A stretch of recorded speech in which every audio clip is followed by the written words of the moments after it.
ನಾವು ಅಧ್ಯಾತ್ಮ ಅಂತ ಹೇಳ್ತಿರೋದು ಈ ಕಾಣುವುದು, ನಾಮ ಇಟ್ಕೊಳ್ಳೋದು, ಕವಿ ಹಾಕೊಳ್ಳೋದು, this is very much danger. ಕಾಣಬಾರದು. ಕಾಣದ ಅಧ್ಯಾತ್ಮ ನಿನ್ನಂಗಿದ್ರೆ ನೀನ್ ಬೆಳವಣಿಗೆ ಕಾಣೋದು ಜನಕ್ಕೆ. ನೀನ್ ಪೀಸ್ ಒಂದೊಂಥರ ಕಾಮ್ ಆಗಿದ್ರೆ ಕಾಣದ ಸತ್ಯವನ್ನ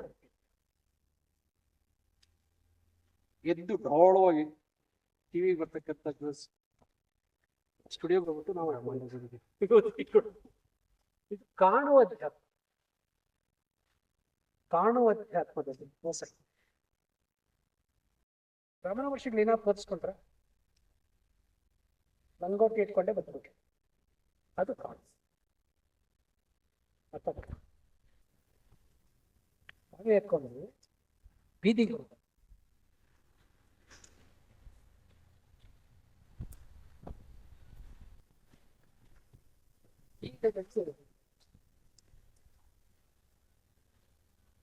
ನಮ್ ಜೋಬಲ್ಲಿ ನಮ್ಗೆ ಗೊತ್ತಂದ್ರೆ ಬಾಗಿಲಿಂದ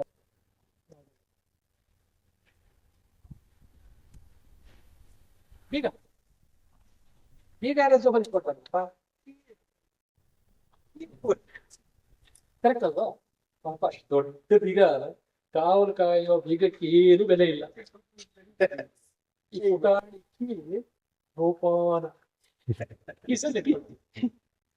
ಅಲ್ವಾ?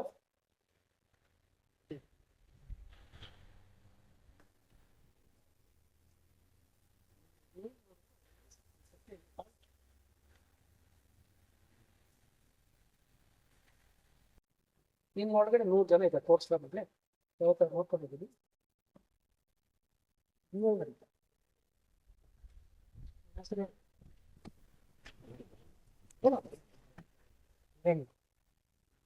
ನಿಮ್ಮ ಅಪ್ಪನಿಗೆ ನೀನೇನದು?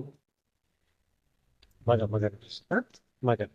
ನಿನ್ ಮಗನಿಗೆ, ಅಪ್ಪ, ಹೆಂಚಿಗೆ, ಗಂಡ, ಸ್ನೇಹಿತನಿಗೆ, ಫ್ರೆಂಡ್, ಅಕ್ಕನಿಗೆ, ತಮ್ಮ. ನಿಮ್ಗೆ ಹೇಳ್ತಾ ಹೋದ್ರೆ ನನಗೆ ಶಿಷ್ಯ. ಹೌದಲ್ವಾ? ಇವನ್ಗೆ ಬಾರವರನಿಗೆ ಗಿರಾಕಿ, ಪೊಲಿಟಿಷಿಯನ್ಗೆ ಇವರೇ ವೋಟರ್, ಡಾಕ್ಟರ್ಗೆ ಅಲ್ವಾ? ಲಾಯರ್ಗೆ ಇವರೇ ಕ್ಲೈಂಟ್. ಪೇಷಂಟ್ ಅನ್ನಲ್ಲ ಅವರು, ನನ್ನ ಕ್ಲೈಂಟ್. ಆಫೀಸಲ್ಲಿ ಸ್ಟಾಫ್. ಜಡ್ಜ್ಗೆ ನೀನು ಕಳ್ಳ ಅಂತ ಡಿಸೈಡ್ ಮಾಡ್ಬೇಕು. ಕಳ್ಳ ಅಂತ ಫೈನಲ್ ಜೈಲ್ ಕಳ್ಸೋಣ ಯಾರ? ಜಡ್ಜ್. ಜೈಲಲ್ಲಿರೋರಿಗೆ ನೀನು ಕೈದಿ, ಕೈದಿ ನಂಬರ್ 786. ದರ್ಶನ್ಗೆ ನೀನು ಫ್ಯಾನು, ನಿನಗೆ ದರ್ಶನ್ ಬಾಸ್. ಹಾಗೆ ಪ್ರತಿಯೊಬ್ಬರಲ್ಲಿ ಕನಿಷ್ಠ 100 ಜನ ಇದೆ ಇಲ್ವಾ? ದೂರ ಸಂಬಂಧಿಗೆ ನಮ್ಮ ರಿಲೇಟಿವ್. ಹೌದಾ? ಚಿಕ್ಕಪ್ಪನಿಗೆ ಚಿಕ್ಕಪ್ಪ ಮೇಲೆ ನಮ್ಮ ಅಣ್ಣನ ಮಗ ಅಂತಾನೆ. ನನ್ನ ಮಗ ಅಂತಾನ, ಅಣ್ಣನ ಮಗ ಅಂತಾನೆ. ಸೊ ಆಗ ನಿನ್ನ ಒಳಗಡೆ ಎಷ್ಟು ಜನ ಇದ್ದಾರೆ? ಯಾವತ್ತು ನೋಡ್ಕೊಂಡಿಲ್ವಲ್ಲ ನೀನು? ತಮಾಷೆ ಏನು ಅಂತಂದ್ರೆ ನಮ್ಗೆ ನೆಮ್ಮದಿ ಹೋಗೋದು.